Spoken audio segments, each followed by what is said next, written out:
Obviously, happy with the last probably 22 minutes of that. I thought it was really, really good basketball.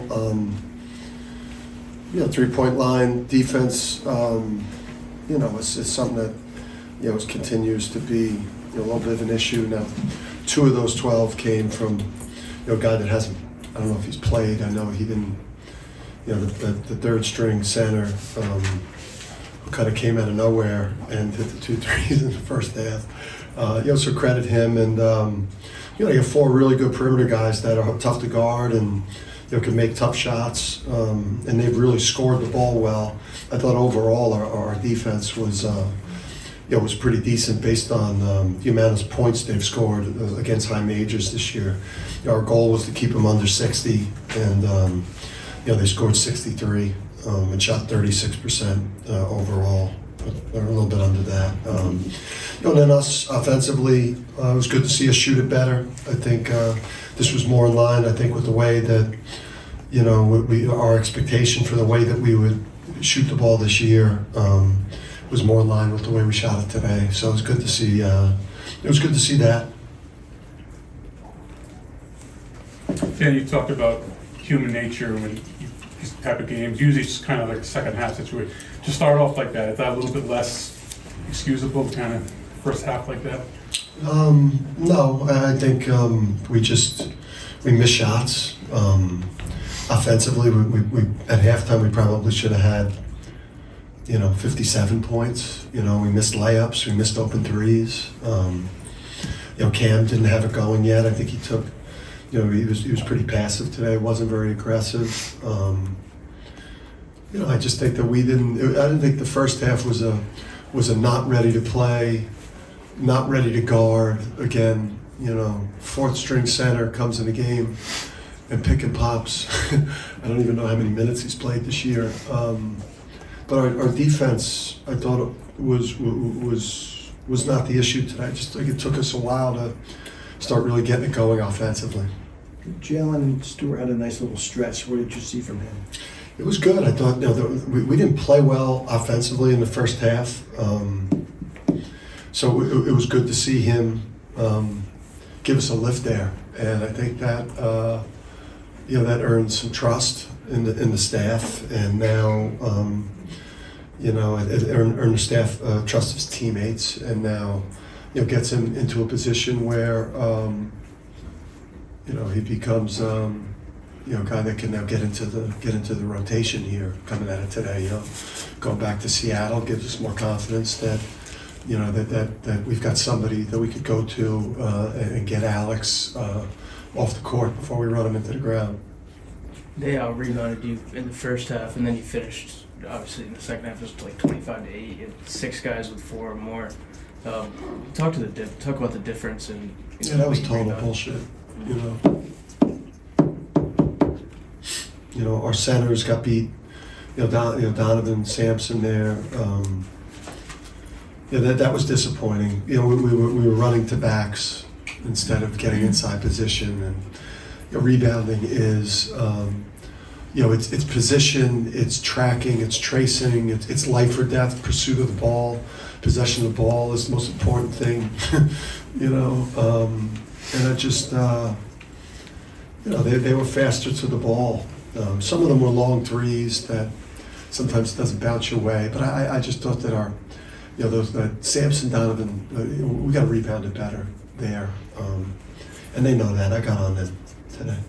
You talked about how Alex had to take that next step this season, and obviously 9-12, 6-9 from 3 today. Is that the Alex you expect to see every game?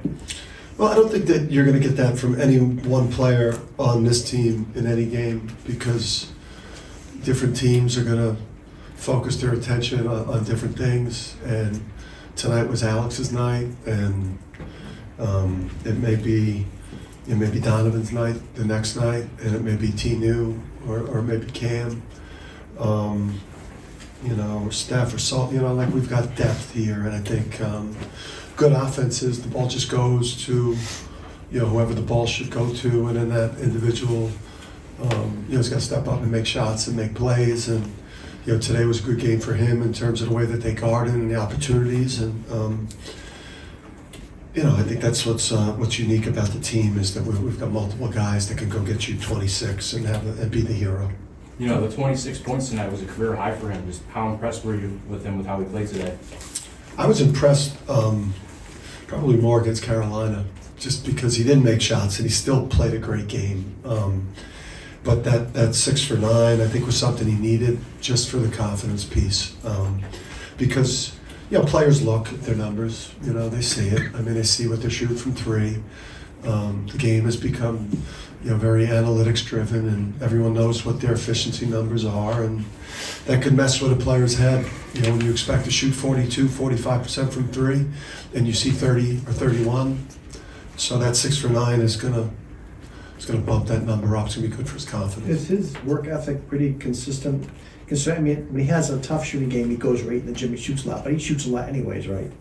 Yeah, I mean, he's like a cyborg, man. I mean, there's no off switch. I mean, stuff that over the years, like the Andre Jacksons, the Sonogos, what they established work ethic wise, and then, Alex is built on that, and, guys like Cam. I mean, we've got some people that we might as well move all of their stuff into the Word Center.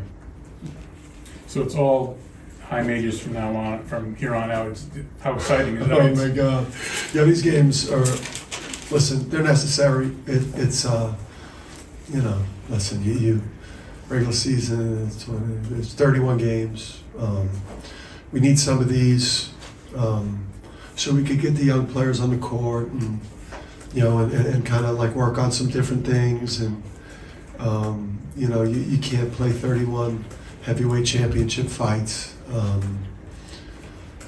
I think though these games are worse in terms of the anxiety of these games, because you lose them or you're in a death match to the end, and it's the worst type of torture.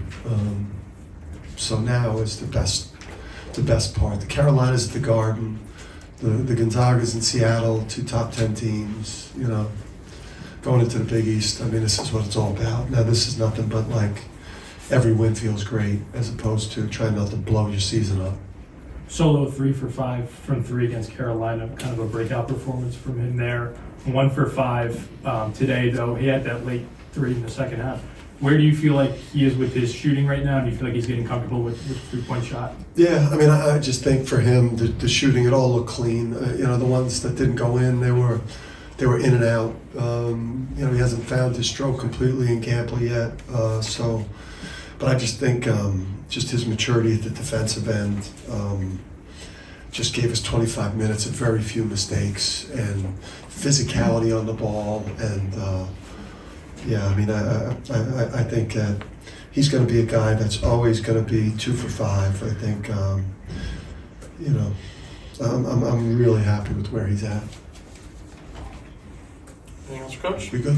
Thank you. Just real quick, how are you guys going to prepare for Gonzaga? You have the week off. What are you going to do in that week? Going to try and reinvent ourselves a little bit offensively. Just obviously work on some different things that we haven't shown. Get a chance to kind of, sharpen up some things with the way our schedule's fallen. Recently, we haven't had a lot of practice time.